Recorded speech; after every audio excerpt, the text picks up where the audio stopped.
MegaTrends Newsroom discusses pandemic comorbidities and unintended consequences regarding human health during the pandemic with Dr. Mark Bruce. Dr. Mark Bruce is an emergency room physician and the ambassador to Belize and Canada for the American College of Emergency Physicians. He's also an author who wrote a fascinating book, Jackie, a Boy and a Dog, a Warm Cold War Story, about how First Lady Jackie Kennedy gave him a puppy when his dog died.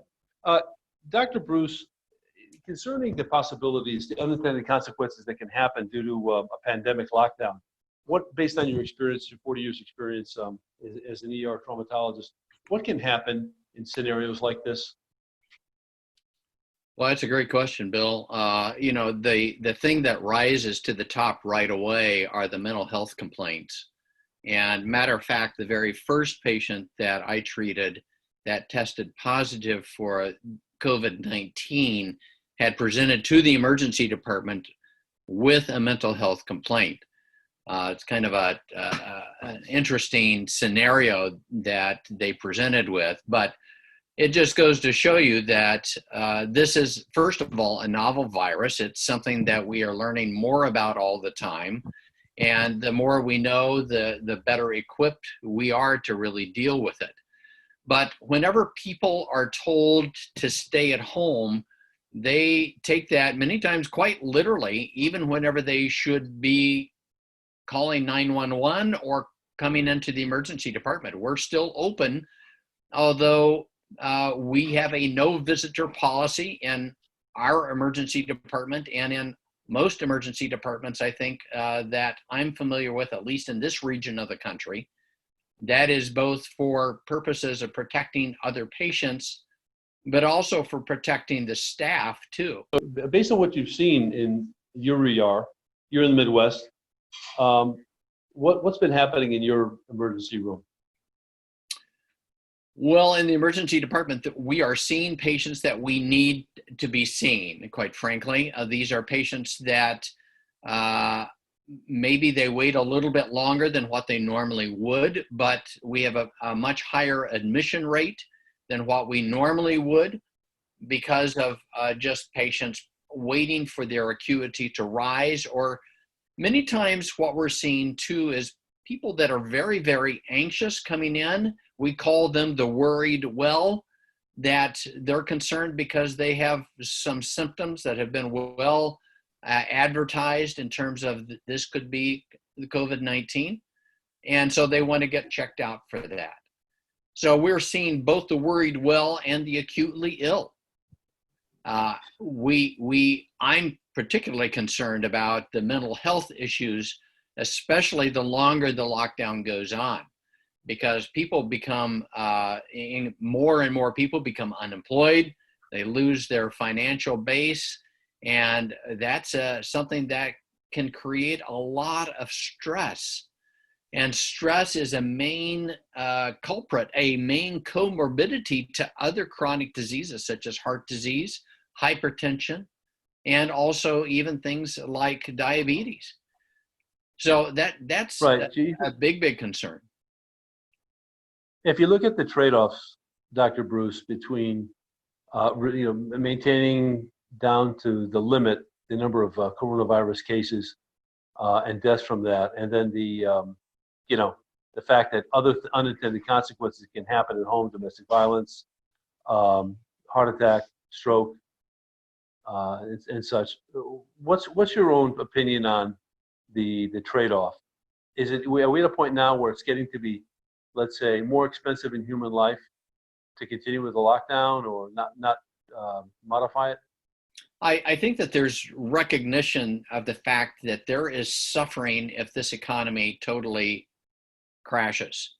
There's going to be suffering, just as you mentioned, with domestic violence, with suicide, with drug addiction, with overdoses, all those areas that fall into the category of mental health, but also in patients that if there's tremendous healthcare closure, which any hospital makes a lot of their profit from outpatient procedures, from imaging studies, from day surgery type of procedures, all of which have had to be canceled.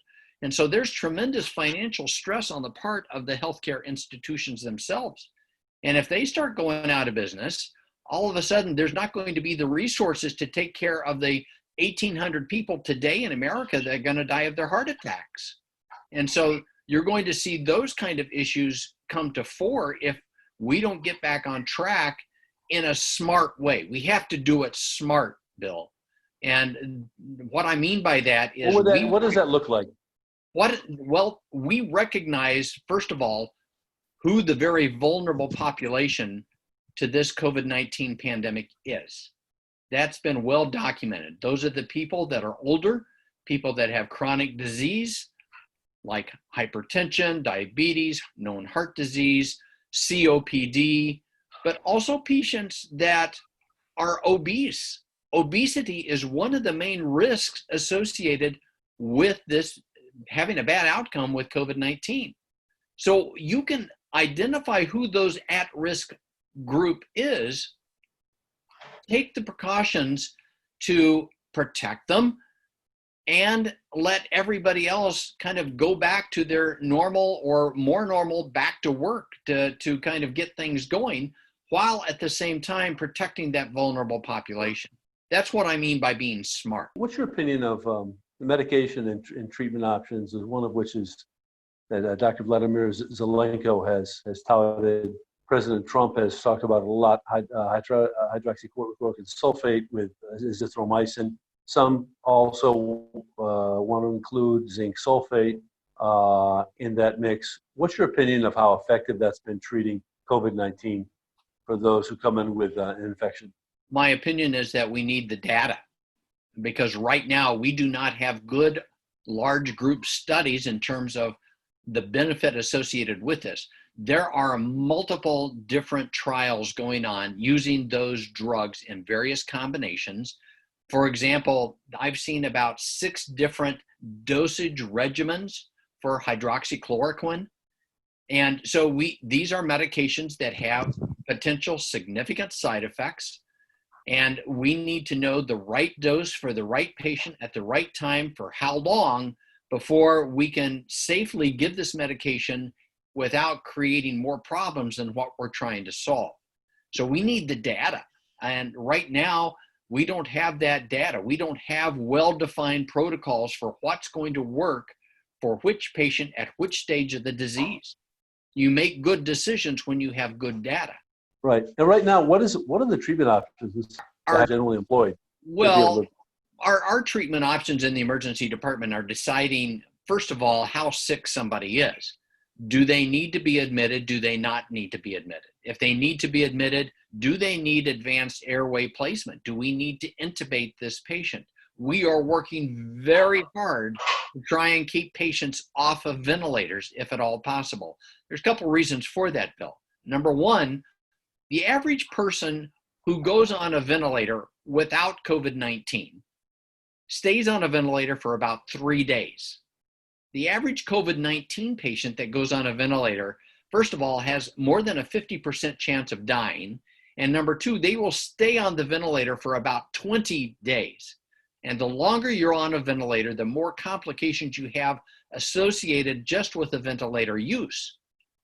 So those are the decisions that we make in the emergency department, is determining how sick somebody is and determining their disposition in terms of admission or going home. And if they're admitted, do they need to be admitted to the intensive care unit?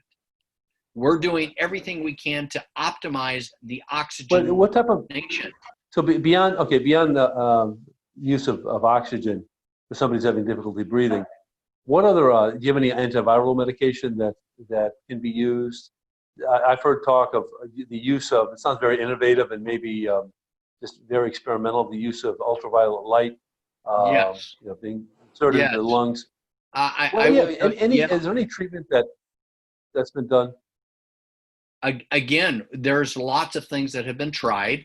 One of the things that people were initially very excited about was remdesivir, which was an antiviral drug that was actually developed for Ebola. And there was some initial data that showed that, gee, this might have some promise. These are medications for treating people that are in the intensive care unit. These are medications that would be difficult to scale up, and and again, these are medications that can have substantial side effects. So you want to reserve them to that for the use in those groups of patients where the risk reward is far to the reward side, because there is substantial risk. Yeah, about the ultraviolet light, there is some exciting data, especially about the very short wavelength ultraviolet light. I think it's the 222 nano wavelength ultraviolet light, which has a very rapid kill of this particular virus and can be used even in bronchoscopy, where they actually, with a fiber optic type of instrument, go into a patient's lung and basically turn that light on for even just a few seconds, and it can have, that's been shown to have some benefit, but also as a larger area disinfectant. If you're disinfecting a room or a quantity of product, many times that will kill the virus too. So those are exciting things. But again, Bill, we're getting back to, we need the data to show exactly what's going to work, when we need to apply it, who needs to receive it. Because the perspective on this is that probably 99 to 98% of patients that get this are going to do just fine or are going to be asymptomatic. So you have a case, let me give you a scenario. Somebody's in a high-risk group. Let's say they're in their 60s, they're overweight, they have type 2 diabetes, they're having difficulty breathing. What are the likely outcomes for somebody like that when they present themselves in the ER? Well, if they come in and they are diagnosed with COVID-19, they're in a high-risk group for doing poorly. Those are the type of patients, depending on what their clinical scenario is, what their vital signs look like, how sick do they look.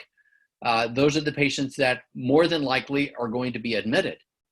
So it just depends on kind of the severity of illness. It's interesting that the severity of illness sometimes is determined not so much by even a person's comorbidities, their underlying chronic diseases, but in their immune response to the COVID-19, because we've seen COVID-19 just totally screw up somebody's immune response so that it creates just this incredible inflammatory response, which can do incredible damage and cause fairly rapid death. So that's one of the interesting things that we found out about COVID-19 is the effect that it can have on a person's immune response. Again, not unusual for any type of viral illness, but particularly amplified with COVID-19. Right now, at this stage of the game, do you think it's a good idea for us to reopen parts of the economy in different parts of the country, different states where you have low COVID-19 infection rates? What's your take on that? I do. I think it's time for us to move forward with close monitoring, just so that we can see exactly what the penetration of this disease is. That will be very helpful when we get widespread serologic testing for the antibody of COVID-19. And I think once we have a good handle on the penetration of the disease, trying to kind of identify where we are with developing herd immunity, then we can with confidence move forward. But I think these first steps have to be taken slowly and with some caution and with close monitoring. But I do think it is time for us to start moving in that direction.